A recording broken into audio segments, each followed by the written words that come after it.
Your personal narrative. Welcome to my video series, Indicted and Facing Prison Now What? My name is Mark Gladstein, and I know firsthand how surreal and overwhelming this experience can be. That's why I'm here to provide you with the information that's crucial every day. With knowledge and preparation, confidence will build, and you'll be able to navigate through these challenging times.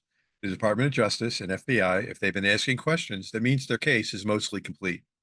With a 98% conviction rate, the odds are not in your favor that you will not have to spend time in prison. If little or a lot, we don't know right now. However, knowledge is power, and I'm putting it in your hands. Delaying on your next step could have severe consequences. Your future is at stake, which is why it's critical to hire a legal team with a proven track record of successfully defending cases like yours.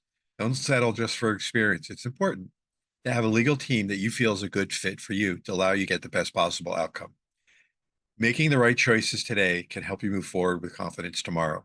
Should you have any questions, do not hesitate to call and consider engaging my services.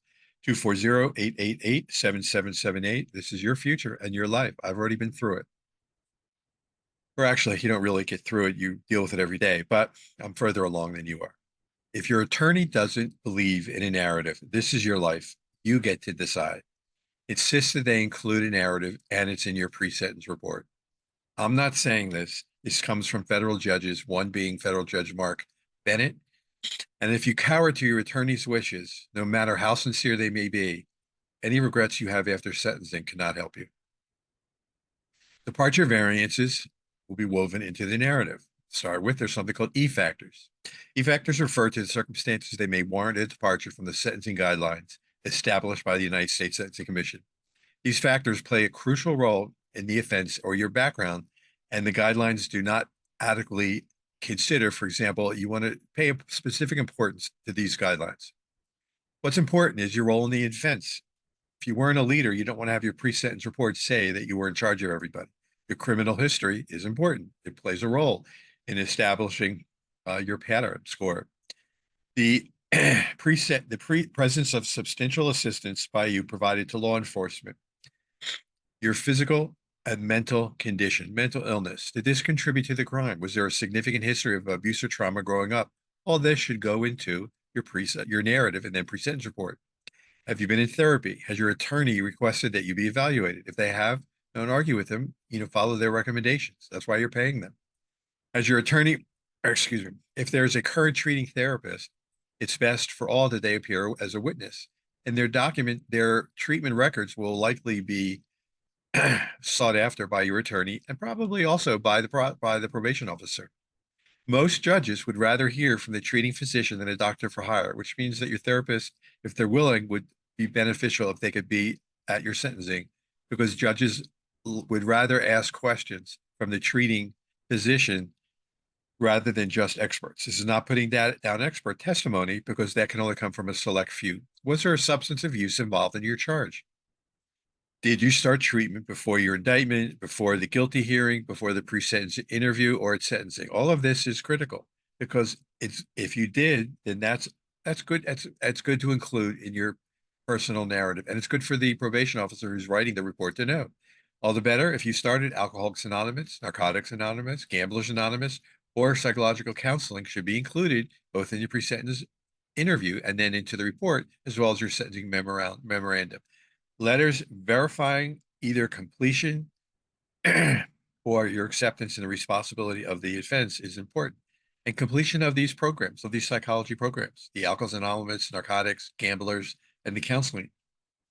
Any kind of documentation that you can provide showing that you've completed or you're currently in these programs is important. Any other factors that justifies a departure from the guidelines should also be included. If you're already at this point, you don't have time to wait for my future videos, please give me a call. We can discuss your situation one-on-one. Again, my number, 240-888-7778. Other factors below the guidelines are F factors. These refer to circumstances that may justify imposing a sentence below the guidelines, even if a departure is not warranted.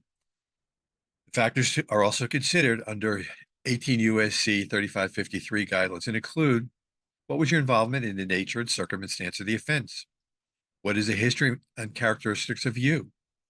The sentence must reflect the offense's seriousness, promote respect for the law, and provide just punishment. There's also a need for a sentence to afford adequate deterrence for future criminal conduct. There is a need to protect the public from further crimes.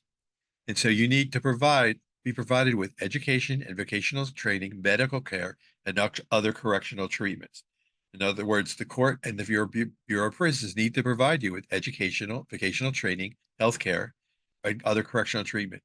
But understand going into this that the medical care is not going to be the best and what you're used to. Probation officer for supervised release next is going to learn more about you through your narrative than if you hadn't written a narrative at all and your indictment is reflected through your pre-sentence report. That's not good. They're going to review your narrative and your file from prison before they ever meet you for supervised release. Are you prepared for your pre-sentence interview and how it will affect your sentence eligibility for needed medical care and specific First Step Back programs? Your narrative, prepared, comprehensive, and including the memorandum, puts forth a sentence that is backed up by the guidelines, a placement request, that includes biographical background and personal identification information requested, organized, and delivered to the probation officer 1 to 2 weeks before your interview, providing them with all the time that they need to fill out the probation report worksheet. That's important. Then at the time of the interview, the probation officer has the time to personally get to know you, asking any remaining questions they may have. Further, they may actually appreciate your efforts in getting them the information they needed, showing that you respect their time. Your narrative, some of the stakeholders are the people that are going to be making decisions regarding your care you have not yet met. The Bureau of Prisons Office of Designation in Grand Prairie, Texas.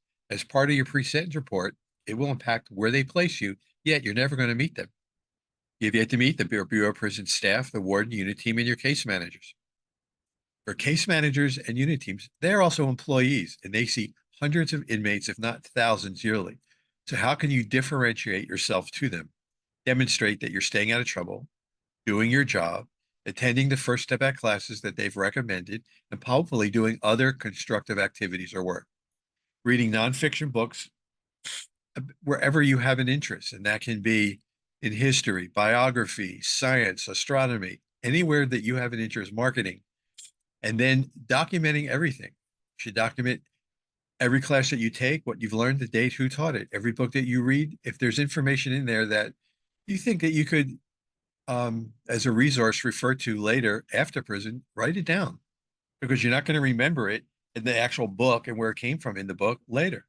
Teach your course. If you have successful in business or you've had businesses, if you have higher education, consider teaching a course that you feel will be helpful to those that are there with you, and then discuss it with the case manager. And if they agree, set up some sort of program for a couple times a week for a couple months and get their okay.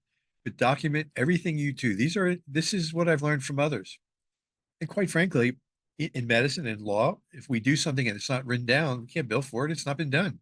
And so you need documenting everything you do, every conversation you have with BOP staff while you're in prison is insurance for you later in case you're challenged as to whether you did these activities. Are you an artist? It doesn't matter. Then paint, draw, as long as you begin to have constructive interests that may lead to a career after release. There are a few ways in prison to demonstrate an individual your personal growth and development that prepare you as you re-enter society as law-abiding citizens. However, by documenting and using your time constructively is important, as BOP staff or prison staff is going to eventually observe what you do every day. Eventually, you're going to be released. Are you going to need to work? What are your interests? If you think this is too early or premature, the sentence to begin to put all this information together, but honestly, it's not. You need to be starting to consider what are you going to do after you're released, before you're released. And so the system is trying to be set up so that you can begin your release plan before you enter your pre-sentence interview. And this is important because the judge is going to ask you, what are you going to do? Plan not to come back to my courtroom. Are you a high school grad? No, then consider getting your GED. If yes, then try getting additional college degrees. The Biden administration set up the Second Chance Pell Grant, where there's specific colleges, and you can have a loved one at home or go on my website, identify the colleges and see if those grants apply to you. If you've already graduated college or graduate school or built a successful business, remember I said consider teaching a course and then giving that credit to your manager. It will make them look better. In the meantime, use your time constructively. Read to learn. which is nonfiction on any topic from painting to computers to history to philosophy. And if you're serious, which I hope you are, write down everything you do and the interest for your use at a later time.